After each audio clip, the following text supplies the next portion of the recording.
Bonjour et bienvenue, voici notre tour d'horizon économique, géopolitique, très sanitaire hélas, et boursier.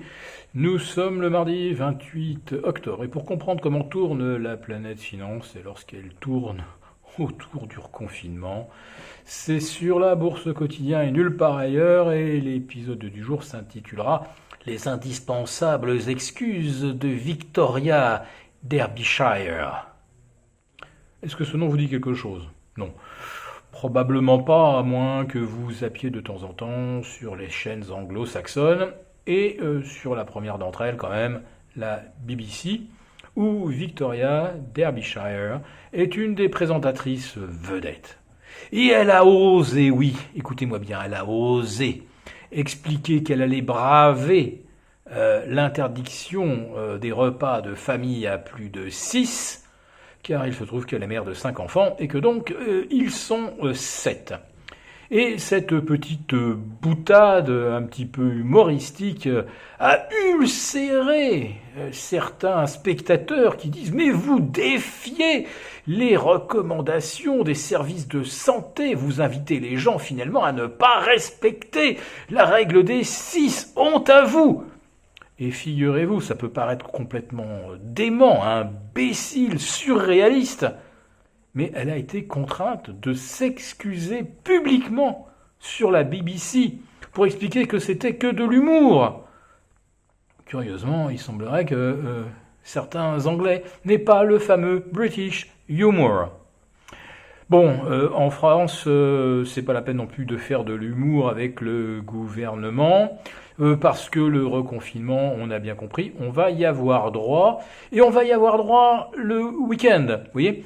Après une bonne semaine à tenter d'échapper au PV à 135 € si on n'a pas regagné son domicile à 18 heures, parce qu'a priori, l'heure du couvre-feu va également être avancée. Ça tombe bien finalement parce qu'à partir de 18h, il fait nuit, donc on est beaucoup mieux de ne pas être dehors. Bon, bref, ça va encore aggraver la surpopulation dans les transports en commun. Lignes de TER, RER, métro. Alors j'entends bien ceux qui nous disent oui, mais les gens quand même sont disciplinés et portent des masques dans le métro, donc le gouvernement a raison, les gens peuvent aller travailler. Oui, sauf que quand vous êtes collé dans une rame, certes, vous n'absorbez pas le coronavirus par le nez, si jamais on peut considérer que le masque soit une protection efficace, ce qui n'est pas le cas d'ailleurs. Mais quand on est dans un milieu archi-confiné, avec une charge virale élevée, eh bien le virus s'introduit aussi beaucoup par la muqueuse des yeux. Curieusement, le gouvernement, qui a parfois le sens du détail, a complètement oublié celui-là, qui est quand même relativement important. Sans compter que quand vous êtes tassé dans les transports, eh bien vos vêtements, tout ça se charge de débris de Covid. Donc autrement dit, à chaque fois que vous rentrez chez vous, il faudrait vous déshabiller, mettre tous vos vêtements directement dans la machine avec lessive au minimum à 70 degrés, et ensuite filer à la douche sans embrasser vos enfants ou les gens qui sont dans votre périmètre. Alors si jamais ce sont des parents un peu âgés, comme on dit, là, on n'est pas sorti des ronces.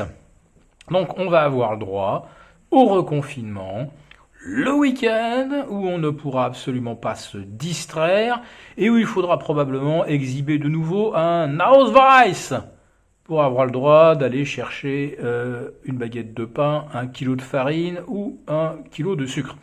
C'est le cauchemar qui recommence. Et ce sera aussi le cauchemar pour l'économie. Et ce sera le cauchemar probablement pour la bourse. Parce que pour l'instant, les investisseurs sont très disciplinés. L'argent continue d'arriver. Alors, on l'investit. L'argent suinte des murs. Alors, on l'éponge et on le met dans le grand seau des GAFA. Oui, les GAFA décidément invulnérables, puisqu'hier soir, lorsque le Dow Jones perdait 3,5%, le Nasdaq moins 3%, eh bien, ni Apple, ni Amazon ne cédaient un pouce de terrain, et ils ont d'ailleurs tous les deux fini légèrement dans le vert. Donc non seulement ils affichent des niveaux de valorisation stratosphériques, mais en plus de ça, les gens ne veulent pas les vendre. Oui, c'est le dernier refuge de la valeur. Alors c'est vrai qu'Apple ou Amazon sont encore en capacité de racheter leurs propres titres sans devoir emprunter de l'argent. Donc on a un marché complètement polarisé et qui va l'être encore davantage avec le reconfinement qui va de nouveau détruire littéralement l'industrie l'industrie du tourisme, l'aéronautique, et je pense que le secteur pétrolier va également drôlement morfler, parce que s'il y a couvre-feu en région parisienne et dans les grandes métropoles françaises, ça veut dire qu'on ne part plus nulle part en week-end. Non, nulle part, on ne va nulle part. On travaille la semaine et ensuite on reste chez soi. Et si on ne va nulle part, eh bien, on ne consomme pas de carburant naturellement. Et ça se généralise en Europe. C'est déjà le cas en Irlande, au Pays de Galles. Je pense qu'on y va tout droit en Espagne. Et donc, en France, le confinement du week-end, eh bien, c'est très bien. Ça va faire des économies à la pompe. Voilà. Mais pour l'instant, le marché n'a pas encore vraiment pricé. Il est en train de le faire. Vous voyez l'effondrement de Maison du Monde et de la Fnac, de moins 8% en 48 heures, de Pierre et Vacances, en fait, de tout le secteur des loisirs hier soir à Wall Street, moins 6% en moyenne, et ça n'a pas fini de dégueuler. Voilà, donc je pense qu'on est à la veille, non pas d'un confinement des marchés, mais d'un épisode baissier que personne évidemment n'a anticipé, parce que le marché n'anticipe pas, le marché ne fait que trader avec l'argent dont il dispose, et tant qu'il en arrive, eh bien, c'est investir qui s'impose. Nous vous retrouvons demain pour une nouvelle quotidienne, et jeudi pour un nouveau live. Si cette vidéo vous a plu, n'hésitez pas à nous mettre un pouce. Et bon confinement.